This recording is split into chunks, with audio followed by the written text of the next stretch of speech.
ఎప్పుడైతే భర్తతో విడాకులు తీసుకున్న తర్వాత పూర్ణచంద్రరావు అనేటువంటి మరొక సహోద్యోగితో పరిచయం ఏర్పడింది.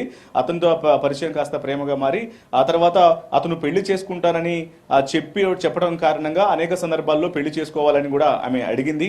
కానీ తను ఎప్పటికప్పుడు వాయిదా వేస్తూ రావటం, మాట దాటివేయటం, అప్పటికే తనకు పెళ్లై ఉండటం, తన భార్యకు విడాకులు ఇచ్చి మరీ స్వేచ్ఛను పెళ్లి చేసుకుంటానని చెప్పడం అనేటువంటి విషయాలన్నింటిలో నేపథ్యంలోనే ఇద్దరి మధ్య గొడవలు అనేవి జరుగుతూ వచ్చాయి. గతంలో కొన్నిసార్లు విడిపోవడం జరిగింది, మరలా కలవడం జరిగింది. ఎన్నో సందర్భాల్లో ఇక తను వద్దు అనుకున్నప్పటికీ కూడా మరలా పెళ్లి చేసుకుంటానని నమ్మించేటువంటి ప్రయత్నం చేశాడు పూర్ణచంద్రరావు. అందులోని భాగంగానే మరలా తిరిగి కలిసింది. కానీ ఇప్పటికప్పుడు పెళ్లి అనే మాట దాటివేస్తూ వచ్చినట్టు తప్ప ఇప్పుడు కూడా పెళ్లి అనే దానికి ముందుకు రావలేదు అనేటువంటి విషయాలకు సంబంధించి ఆమె ఆత్మహత్య చేసుకోవడానికి ప్రధానంగా ఇప్పుడు అతనే కారణం అనేది స్వేచ్ఛ తండ్రి చేస్తున్నటువంటి ఆరోపణలు. వీటన్నిటి మీద ప్రస్తుతం పోలీసులు కేసు నమోదు చేసి ప్రస్తుతం సూసైడ్ మీద కేసు నమోదు చేసి దర్యాప్తు చేస్తున్నారు. ప్రస్తుతం పోస్ట్ మార్టం నిమిత్తం స్వేచ్ఛ యొక్క మృతదేహాన్ని గాంధీ హాస్పిటల్కు తరలించారు. అక్కడ పోస్ట్ మార్టం ప్రక్రియ పూర్తవగానే తల్లిదండ్రులు దగ్గర రామ్నగర్ లోనే ప్రజెంట్ ఆమె నివాసం ఉంటున్నటువంటి ఇంటికి కోతవీటి దూరంలోనే ఉంటున్నారు కాబట్టి ఇటు అనేక మంది జర్నలిస్టులు, మహిళా యాంకర్లు కూడా వచ్చి చేరుకొని ఆమెకు నివాళులు అర్పించేటువంటి అవకాశం ఉంటుంది కాబట్టి ఆమె యొక్క మృతదేహాన్ని వారి ఇంటికి తరలిస్తారనే విషయం కూడా తెలుస్తోంది. రత్నకుమార్, పూర్ణచంద్రతో స్వేచ్ఛ ఎంత కాలంగా సహజీవనం చేస్తుంది? ఆమె మరణించిన సమయంలో అతను ఏమైనా ఆ ఇంట్లో ఉన్నాడా?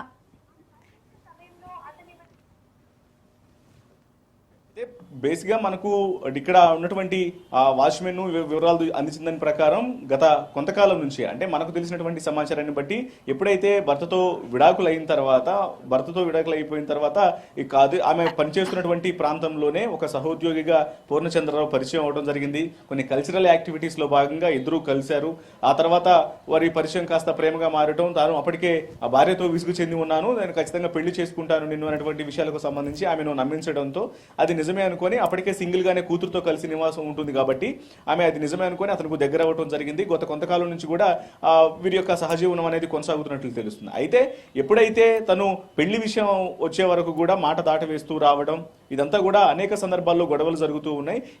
ఇప్పుడు ఉంటున్నటువంటి నివాసానికి కూడా అనేక సార్లు తను పూర్ణచంద్రరావు అనేటువంటి వ్యక్తి వస్తూ ఉంటాడు. ఒక 2 రోజులు 3 రోజులు ఉండి వెళ్ళిపోతూ ఉంటాడు తప్ప రెగ్యులర్ గా ఇక్కడ ఉండడు అనే విషయాన్ని ఇప్పుడే ఇక్కడ ఉన్నటువంటి వాచ్మెన్ కన్ఫర్మ్ చేయడం జరిగింది. మరోవైపు అతనితో ఉన్నటువంటి విభేదాల కారణంగానే నిన్న ఎప్పుడైతే ఆమె సూసైడ్ చేసుకోవడానికంటే ముందు తండ్రితో మాట్లాడి ఇక నేను ఈ యొక్క విభేదాలకు సంబంధించి పూర్ణచంద్రరావు అనే వ్యక్తితో ఇక నేను ఇప్పటి వరకు అనేక సందర్భాల్లో గొడవలు అయినప్పటికీ ఆ పరిస్థితిని ఎప్పటికప్పుడు తానే ఒప్పుకొని మరలా తను పెళ్లి చేసుకుంటాడని నమ్మి దగ్గరయ్యాను. కానీ ఈసారి మాత్రం దగ్గరయ్యే ప్రసక్తే లేదు, ఖచ్చితంగా అతనితో ఇక నాకు సంబంధం లేదు, నేను అతనికి దూరంగా ఉండాలనుకుంటున్నాను అనేటువంటి విషయాన్ని తండ్రికి చెప్పింది.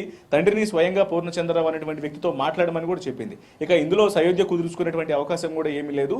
అతనితో ఇక తెగతింపులు చేసుకునేటువంటి ఉద్దేశం ఉంది అనేటువంటి విషయాలు మాత్రమే ఆమె కూతురు డిస్కస్ చేసింది అనేటువంటి విషయాన్ని తండ్రి తెలియజేశాడు.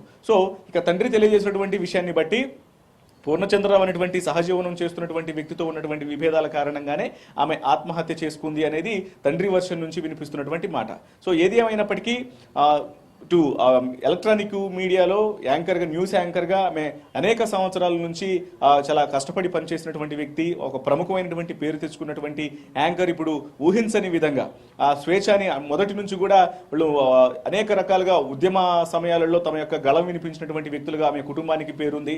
ఆమె సైతం రచనల ద్వారా కావచ్చు, తన యొక్క మాటల ద్వారా కావచ్చు ఎంతో మందిని ఆకట్టుకుంటూ ఒక మంచి పేరు సంపాదించుకుంది మీడియా రంగంలోనూ, అలాగే ఉద్యమాల సమయంలో కూడా. అటువంటి వ్యక్తి ఇప్పుడు ఇలా ఇటు చిన్న కుటుంబ కలహాలలో వచ్చినటువంటి వ్యక్తిగత జీవితంలో వచ్చినటువంటి కలహాల కారణంగా ఇంత పెద్ద నిర్ణయం తీసుకుంటుందనేది ప్రతి ఒక్కళ్ళని కూడా షాకు గురి చేస్తుంది.